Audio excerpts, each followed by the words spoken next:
আমার গুনহার শাস্তি সম্পর্কে অবগত করতে এসেছেন। শান্ত হও ইউসুফ, নিজেকে এতটা কষ্ট দিও না। আমি আমার পাপ সম্পর্কে অবগত, আমি কখনোই নিজেকে ক্ষমা করব না। তোমার এই অবগত হওয়াতেই মহান খোদার সন্তুষ্টি। তার আনুকূল্য অপার অসীম যা ইউসুফকে লজ্জিত করেছে। তিনি তো আমাকে আমার প্রিয় পিতা ও অন্যদের চাইতে অধিক ভালোবেসেছিলেন। মহান খোদাবান যার হাতে সকল কুদরত ও সম্মান তার হাতে। কে আমাকে মিশরের আজিজের রাজমহলে নাজ নিয়ামতে ডুবিয়ে দিয়েছিল? মহান খোদাবানদের হৃদয়ে যে রয়েছে সকল নিয়ামত তার রয়েছে। কে আমাকে জুলেখা ও মিশরের অন্যান্য নারীদের হাত থেকে নাজাত দিয়েছে? মহান খোদাবান্দ, যিনি মুমিনদেরকে মন্দ ও খারাপ কাজ থেকে ফিরিয়ে নিয়ে আসে। যে খোদা আমাকে এভাবে স্মরণে রাখেন আর আমি কিনা তার উপস্থিতিতেই অন্যকে স্মরণে। ইউসুফের কি এই পাপের জন্য রক্তের অশ্রুপাত করা উচিত নয়? আমার তো বিলাপ করতে করতে বুক ফেটে যাওয়া উচিত। গুনাহ করেছি খোদা, পাপ করেছি আমি প্রায়শ্চিত্ত করতে চাই।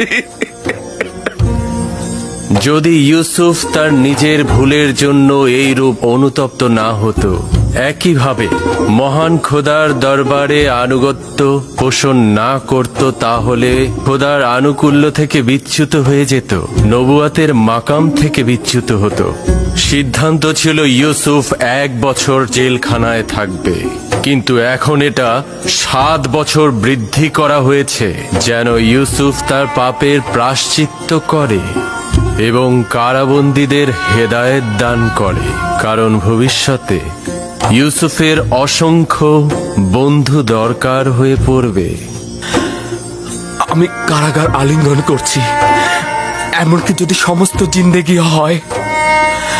শুধু আমার মাবুদ যেন আমার থেকে দৃষ্টি ফিরিয়ে না নেন, শুধু এটাই কামনা করছি। আমি শুকরিয়া জ্ঞাপন করছি, শুকরিয়া জ্ঞাপন করছি।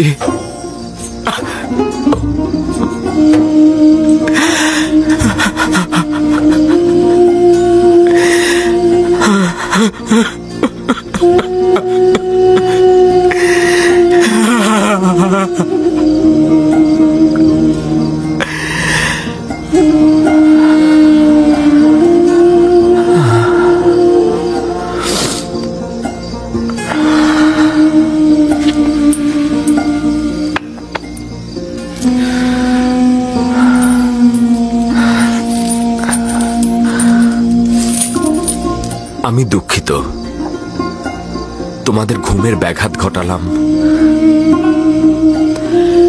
সব সময় একটাই দোয়া করবে, খোদা তাআলা যেমন আমাদেরকে ঈমান দান করেছেন তেমনি তা যেন ফিরিয়ে না নেন।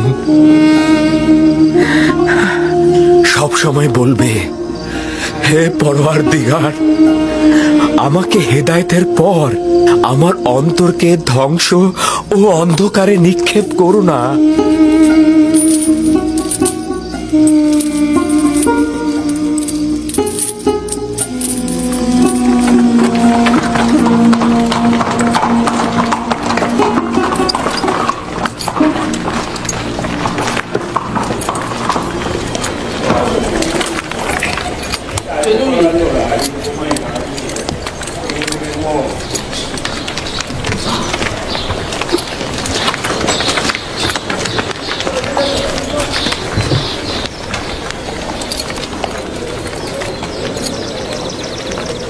সম্ভাব্য বিপদের মোকাবেলায় প্রয়োজনীয় পদক্ষেপ চিন্তা করেছ তো?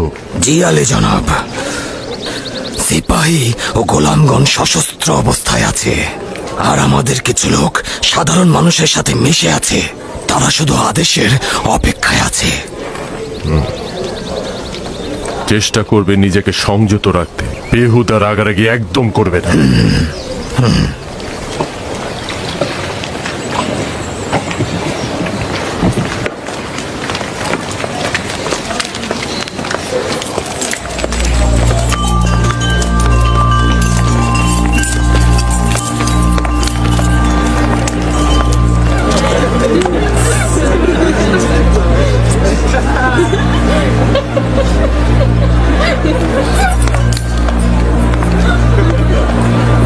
জনাব বদিয়ামুন, আপনাদের অস্ত্রগুলো জমা দিন।